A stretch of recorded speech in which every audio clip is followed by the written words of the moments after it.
Hello, welcome to this presentation on the module on theft of intellectual property. My name is Shovik Kumar Guha and I'm an assistant professor at the West Bengal National University of Juridical Sciences, Kolkata. So today we will be learning about how intellectual property can be subjected to theft and infringement. The learning outcome for this module is to make the learners understand the fundamental concept of intellectual property and its various categories, to make the learners understand the ways in which intellectual property rights are vulnerable to theft or infringement, to acquaint the learners with the existing Indian laws dealing with intellectual property theft, to make the learners understand the process in which actions can be taken to both prevent such theft as well as to initiate legal proceedings against them. As far as the introduction is concerned, we'll start with the concept of intellectual property. Intellectual property refers to any creation that one's mind may come up with. It includes inventions, literary or artistic works, and even certain names, symbols, or images that one may use in relation to commerce. Such properties, broadly speaking, can be subdivided into two categories: industrial property on the one hand and copyright on the other. Now, industrial property itself consists of property such as patents that one can have for inventions, such as patent over a new medicinal product that cures a certain disease like diabetes, say, trademarks that one may use to distinguish one's products or services from those of competitors in the industry, such as the mark Icon used in association with all the containers manufactured by a certain company, designs that are used for manufacturing various kinds of products, such as the design for a newly conceived automobile engine that uses fuel more efficiently than its counterparts. Then we can have geographical indications that are used to differentiate between products or services originating from different regions and containing specific characteristics owing to such origin. For example, we have the Darjeeling tea. Copyright, that's the second category, on the other hand, is accorded over literary works like books, poetry and dramatic scripts, movies, music records, creations of art such as paintings, photographs, etc., and architectural designs. It also includes within its ambit rights of performing artists over recording of their performances, rights of producers over phonograms of their recordings, and rights of broadcasters over programs broadcast over television and radio. As has been recognized by global conventions and treaties such as the Paris Convention for the Protection of Industrial Property, the Berne Convention for the Protection of Literary and Artistic Works, and the trade-related aspects of intellectual property rights, or TRIPS, according protection to such intellectual property is of the utmost importance and significance, for it seeks to maintain a delicate balance between the incentivizing the creators of such property and public interest in having access to new inventions and creations and other valuable products of the mind. That is why it is also necessary to ensure that lawfully recognized rights over such property is not violated or infringed upon, the latter being what the theft of intellectual property intends to aim for. Now, theft or infringement of intellectual property, what does it mean? The theft or infringement of intellectual property signifies theft of any material that is protected by copyright and or subsequent publication of the same in an unauthorized manner, or say of closely guarded trade secrets, including sensitive information from industries, or say violation of trademark of someone else by way of passing off or counterfeiting one's goods as those of another, or manufacturing or selling products protected by patents and similar activities. Especially in the commercial world, such theft or infringement may have a devastating impact on the victim's business by making it lose its competitive edge. When it comes to Indian laws on theft and infringement of intellectual property, let us see what some of these laws are. Some of the prominent Indian legislations that are applicable to according protection to different forms of intellectual property and prohibiting theft or infringement of the same include the Trademarks Act 1999, the Copyright Act 1957, the Patent Act 1970, the Designs Act 2000, the Geographical Indications of Goods Registration and Protection Act 1999, the Semiconductor Integrated Circuits Layout Design Act 2000, the Protection of Plants, Varieties and Farmers' Rights Act 2001, and the Biological Diversity Act 2002. Now, each of these legislations have their own provisions in relation to infringement of the intellectual property protected by them. Take, for instance, Section 29 of the Trademarks Act. That requires the allegedly infringing mark to be either identical or deceptively similar to the registered trademark. The goods or services using the infringing mark should be covered by the registration of the registered mark, and the infringing mark must be used in the course of trade and in a manner such that the use is likely to be taken as being used as a trademark. Now, the infringing mark should be likely to cause confusion on the part of the public or likely to have an association with the registered mark. For instance, Company A uses the registered mark ICON for umbrellas which are manufactured by it, and Company B seeks to infringe the same by selling umbrellas marked ICON. It's just that the letters of ICON are in small case. Furthermore, if the goods or service using the infringing mark is not similar to those using the registered mark, even then it can be considered infringement if the registered mark has acquired reputation of which the infringing mark seeks to take undue advantage. Apart from this, the proprietor of the registered mark or his legal heirs or assignee can also bring action for infringement if a person seeks to use the mark as a trade name or part thereof for dealing in same goods or service, or to use the mark in advertising, taking unfair advantage or being contrary to the honest practice in industrial or commercial matters, so that the reputation or distinctive character of the registered mark is being harmed. Even if the original mark has not been registered, a passing off suit can still be brought by its user against anybody who seeks to exploit the goodwill acquired by the mark.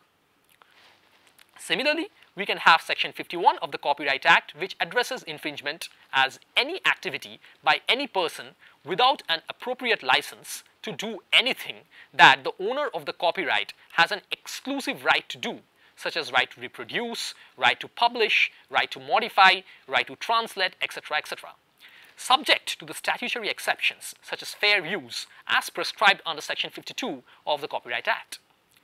Again, we can have Section 48 of the Patents Act, which identifies as instances of infringement of product patents the making, using, offering for sale, selling or importing of the product in India without the patentee's permission, where infringement of process patents consists of similar activities in relation to a product obtained directly by that process in India without the permission of the patentee concerned. Considering the actions under consideration are being referred to as theft, questions may arise regarding the applicability of the Indian Penal Code to them. Now, Section 378 of the Indian Penal Code defines theft as follows. Whoever intending to take dishonestly any movable property out of the possession of any person without that person's consent moves that property in order to such taking is said to commit theft. Section 22 of the IPC defines movable property as intended to include corporeal property of every description except land and things attached to the earth or permanently fastened to anything which is attached to the earth. Therefore, we can see that so long as any intellectual property remains merely intangible in nature, it cannot be subject to theft as it stands under the Indian Penal Code. Therefore, data or idea itself cannot be stolen, but if a computer disk containing information such as trade secret or a paper on which the same is written down is used in an unauthorized manner, the property under consideration becomes corporeal and hence vulnerable to theft under the code. One may also refer to the Supreme Court's decision in Avtar Singh versus State of Punjab, wherein electricity was held not a movable property and hence not normally covered under the definition of theft under the Indian Penal Code. Having said that, in that case, Section 39 of the Electricity Act specifically extends the applicability of Section 378 of the Indian Penal Code to apply to electricity. Therefore, we can see that for intellectual property like patents, copyright and trademark to come within the ambit of this section, the concerned legislations which cover them ought to have a provision similar to Section 39 of the Electricity Act. Now, the next question is what to do when you are facing intellectual property theft or infringement.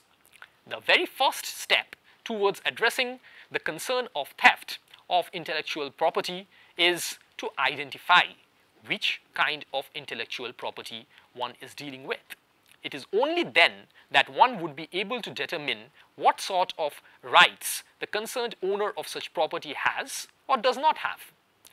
For the purpose of identifying these rights, one needs to seek recourse to the legislations that govern that specific kind of intellectual property, such as the Patents Act for patents, the Copyright Act for copyright, or the Trademarks Act for trademarks. In India, there is no specific legislation created by individual states to govern intellectual property rights within their own jurisdiction. Therefore, only the central legislations, as we have mentioned before, are concerned with the same.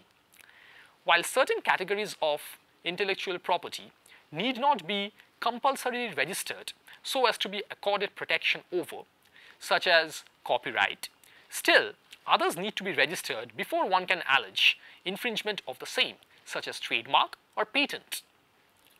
Now, once the owner has determined the exact nature of the rights that he has with respect to the property concerned, the next step for us is to document the theft or infringement of the property that has allegedly taken place. Now, in order to do this, it needs to be identified first who had access to the property in question. If it is an industrial property like a patent for an invention, the owner of the patent would have to reveal all relevant details of how to manufacture the invention at the time he is being granted the patent protection. Therefore, it is obvious that any person can use that information to manufacture the invention on his own. However, if such invention is being manufactured and sold for profit without prior consent of the patent owner in the form of a license and without paying to such owner the necessary license fee, then that is what constitutes theft or infringement of the patent. If the property is like, say, a copyright or a trademark, it is also available to the public at large, especially if the display or the publication of the concerned property has taken place in the electronic media or the internet. In such case, one can only identify the alleged thief or infringer once that particular thief or infringer begins to sell, use or exhibit the stolen property out in the open. Now, if it is a trade secret, on the other hand, it becomes easier to identify the limited number of people or organizations who have had access to it. Once the alleged infringer has been identified, the owner should document every instance of the theft or unauthorized usage of his property by such infringer. If the use is taking place over the internet or similar electronic media, then screenshots of such usage can be taken. If the product having patent protection or the work having copyright protection is being sold in an unauthorized manner, then samples of the same can be collected. While collecting and documenting such evidence, the dates of collection ought to be mentioned specifically and with care for subsequent evidentiary purposes. If the infringed material is being displayed on a website or say even in any physical brick and mortar address, the owner of that particular property should procure details about the owner of such website or establishment in whose name the domain or shop may be registered. Then he should also note down the relevant IP address or physical address, the contact number. Not every kind of use, even if unauthorized, may not consist of theft or infringement of intellectual property. One should be very careful about that, especially in matters involving copyright. Say, for example, there is the concept of the fair use exception. One of the indicators is if such use is for commercial purposes or for educational, non-profit purposes. Another indicator is whether the use has been to create a parody or a satirical version of the original creation. Now, the amount of the original creation that has been reproduced is also another indicator. For example, quoting a paragraph out of an essay while acknowledging it to be the work of the original author may not comprise infringement, but copying a whole chapter from a book may be treated as infringement. if the impact of the usage deprives the original owner of the intellectual property of his expected returns or income from the target market, then such usage is less likely to be allowed as fair use. These factors need to be taken into consideration before one pursues any legal remedy against a perceived infringement. Another important step is to obtain a reasonable estimate of the amount of loss that has been suffered by the owner of the intellectual property, whether directly or otherwise, resulting from such infringement or theft. While ascertaining the amount of exact loss suffered is not a conditional prerequisite for establishing infringement of the concerned intellectual property, and mere proof of unauthorized usage is usually deemed to be sufficient, still, such estimates may be necessary if the owner is also seeking to recover damages or compensation from the infringer. Such loss may be monetary or otherwise, such as reputational, and may even include potential loss such as lost sales, etc. Once these steps have been taken, the owner may choose to send a cease and desist notice to the alleged infringer, citing his own claim over the intellectual property in question and asking the infringer to stop such unauthorized usage. If the infringer refuses to do so, then this can be considered as an additional evidence that such usage was not unintentional but deliberate in nature. If the infringer fails to respond to the notice or ignores or refuses to abide by the notice, then it is time for the owner of the intellectual property to initiate legal proceedings against him. There is no doubt that the Indian regime of according protection to intellectual property, be it from the perspective of the legislature, the executive, or the judiciary, is a fairly well-developed one. Even the erstwhile delays involved in judicial proceedings that had at times rendered enforcement of rights related to such property a difficult exercise, has in the present times been reduced considerably, owing to judicial enthusiasm and efficiency. While the courts have readily granted relief, such as injunction, awarding punitive damages or monetary damages for infringement of such rights is still not a very common occurrence. Any government authority, including police and other law enforcement agencies, can be ordered by the judiciary to carry out any directives that it may pass to ensure prevention and prosecution of such theft or infringement, such as, for example, John Doe orders, which can be passed even without the alleged thief or infringer having been identified. In case of non-compliance of such orders, the courts can initiate contempt proceedings or issue sanctions including fine or imprisonment.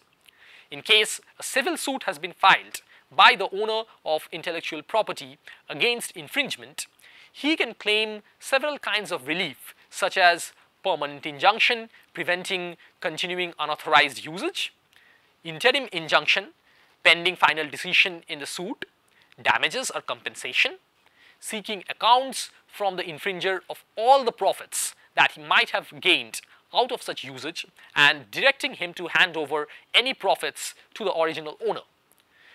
There is also the possibility of getting Anton Peeler orders appointing local commissioner to take custody of infringing material and occasionally even destroying all infringing goods or related material. The next question to address is, can criminal proceedings be initiated? Now, if the infringement is in relation to trademark, copyright, geographical indication, plant variety, semiconductors, integrated circuitry or design layouts, the aggrieved owner can initiate criminal action too by registering an FIR, a first information report, or by filing a criminal complaint before a competent magistrate court.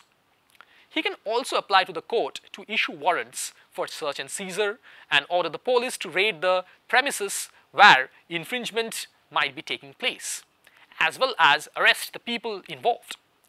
As is the case of John Doe orders, such a criminal case can be filed even against persons whose identities are not known, and both these civil and criminal proceedings can be carried on simultaneously. The next question we need to know is, where do you go Where do you approach? The lowest forum here where one can initiate legal proceedings against theft or intellectual property is the district and sessions court. Now for this, one needs to ensure that the court has the necessary territorial and pecuniary jurisdiction, which is the maximum amount of money involved in a case that the court can decide.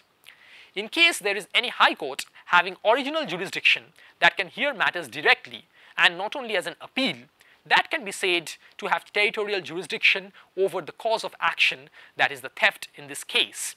The matter can be filed there too, subject to, of course, paying the requisite court fees. Apart from this, several states in India have also formed dedicated special intellectual property cells, the primary task of which is to inquire into offences dealing with infringement and theft of intellectual property. When it comes to the other applicable laws to such infringement or theft, if anybody engages in such infringement or theft and extends the same to import or export of any goods that contribute to such infringement, then such activities can be curtailed under Section 11 of the Customs Act 1962, a provision intended to protect, among other things, patents, trademarks and copyrights. Such goods can be confiscated, and under such conditions, a customs officer has the power to inspect any premises, conveyance, x-ray any person and effect search and seizure, as well as arrest and interrogation if he believes such goods to be of contraband nature. Along the same lines, we also have the provisions of the Intellectual Property Rights Imported Goods Enforcement Rules 2007, which are also in effect. Now, these rules have been created to satisfy India's commitment to the protection of intellectual property under the provision of the trade-related aspects of intellectual property right, or TRIPS. Now, they too allow customs officials to take actions with regard to imported goods violating intellectual property rights, and such actions do not affect any other remedy that the legislation governing such goods may prescribe. When it comes to looking at cyberspace, technology and theft of intellectual property, one of the common terms used to indicate theft of especially copyrighted material such as software, music or movies is piracy, which costs the respective industries as well as the national economy huge sums of money every single year. Across many websites on the internet, pirated, unauthorized copies of such material are made available for the public on a regular basis for little or no consideration. The people or organizations that have actually invested in producing such material therefore suffer from huge loss of sales or royalties, and therefore loses incentive to remain in the business. Data theft, including sophisticated technological means such as hacking, cracking, phishing, SQL injections, identity theft, usage of viruses, malware and trojans, also regularly leads to theft of sensitive corporate information, including trade secrets. This phenomenon merely indicates that technological progress has increased the risk, scope and impact of theft of intellectual property manyfold. Given that the investment required on the part of the thief or infringer in the context of cyber piracy as described above is minuscule in nature as compared to the huge returns involved, as well as lack of an international intellectual property rights regime and framework to address such activities and concerns that transcends national boundaries, it is only natural that little has been done till date by way of effectively curtailing such activities. In the light of information of the proceeds from such theft being used to finance global crimes, including terrorism, it is imperative to generate a cooperative framework on an international scale involving a combination of traditional law enforcement connected with cyberspace countermeasures that would be able to address such concerns in an efficient manner.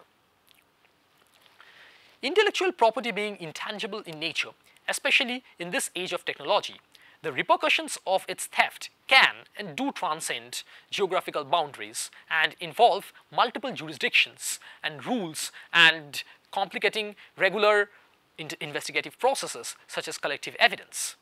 lack of cross-border regulatory cooperation is yet another barrier faced in this context. When it comes to the role of the Information Technology Act 2000 in this context, to a certain extent, protection is indeed provided by the provisions of this particular act, which can be resorted to for the purpose of intellectual property theft in cyberspace. Section 43 of this act, for example, protects against destruction and unauthorized access of the computer system, including unauthorized downloading, extraction, and copying of data, as well as unauthorized introduction of computer viruses, of contaminants. Section 65, on the other hand, prohibits any knowing or intentional concealment, destruction, alteration of computer source codes and tampering of computer source documents. Section 66 of the IT Act, on the other hand, prohibits the activity of hacking, which is an act of destroying, deleting, altering or diminishing the value of data stored in a computer with an intention to cause wrongful loss or damage to any person, or with the knowledge that wrongful loss or damage will be caused to any person. Section 70 of the IT Act prevents access or attempts to secure access to protected systems. This is protected systems is actually declared thus by the government and data stored therein. Last but not the least, Section 72 of the IT Act protects against breach of confidentiality and privacy of the data. The Act provides for punishment, including hefty fines and imprisonment for contravention of these provisions, thereby curbing to a certain extent intellectual property theft in cyberspace. Now, when it comes to the question how to protect against such theft, we have to remember that technology, while thereby compounding the problem of intellectual property theft, may also provide the means of detecting it and prohibiting it. Now, one of the best ways of protecting information, including intellectual property, is of course by limiting access to the same on a need-to-know basis. But this is applicable more to property like trade secrets than, say, material which is protected by copyright, which is usually publicly accessible. A twofold strategy of preemption as well as a robust organizational strategy of greater awareness of intellectual property security needs to be adopted therefore. This would include providing necessary training to both the employees as well as highlighting such policies in public documents of the organization, including websites regarding existing law, policies and legal consequences of a range of actions. Increased vigilance in terms of employee authentication, blacklisting certain intellectual property rights by way of IP addresses, limiting administrative connection, monitoring outbound network traffic and logs are some of the fundamental protections that can be implemented. Having periodic and regular information technology audits, testing the strength of organizational server and system may also be yet another option. Immediate organizational response to complaints and seeking appropriate enforcement options should be another measure that the concerned organization can undertake. Now, does India really provide protection against theft? Although certain reports from developed countries such as the United States of America, let us consider the Intellectual Property Index, which is published by the US Chamber of Commerce. Now, they would rank India among the very last when it comes to according protection to intellectual property. However, this should not be confused with the country's inability to counter theft of intellectual property or not having suitable legal instruments to deal with the same. While such provisions do exist in Indian legislations too, as has been mentioned above, it is a matter of national policy to restrict practices such as evergreening, which means seeking new patent protection for products after the normal duration of 20 years of protection has expired by introducing negligible incremental changes, at times merely cosmetic in nature. Now, this kind of evergreening usually happens with pharmaceutical products in particular. Mention may be made in this context of the recent Delhi High Court decision of rejecting Gilead Sciences Incorporated's patent over the drug Sovaldi or the Supreme Court's rejection of the Novartis patent on the beta crystalline form of imaginative mesylate on similar grounds. Now, this policy stance of India is rather to ensure continuing accessibility of pharmaceutical products and life-saving drugs, instead of keeping them within the ambit of monopoly for time immemorial. Therefore, to conclude, while instances of theft and infringement of intellectual property in all its forms are indeed on the rise, there can still be precautionary as well as curative actions that can be taken against such theft. And while Indian legislature and judiciary certainly have some way to go, especially when it comes to protecting attempts of theft using technology, they are nonetheless off to an acceptable start in the right direction. That will be all. Thank you.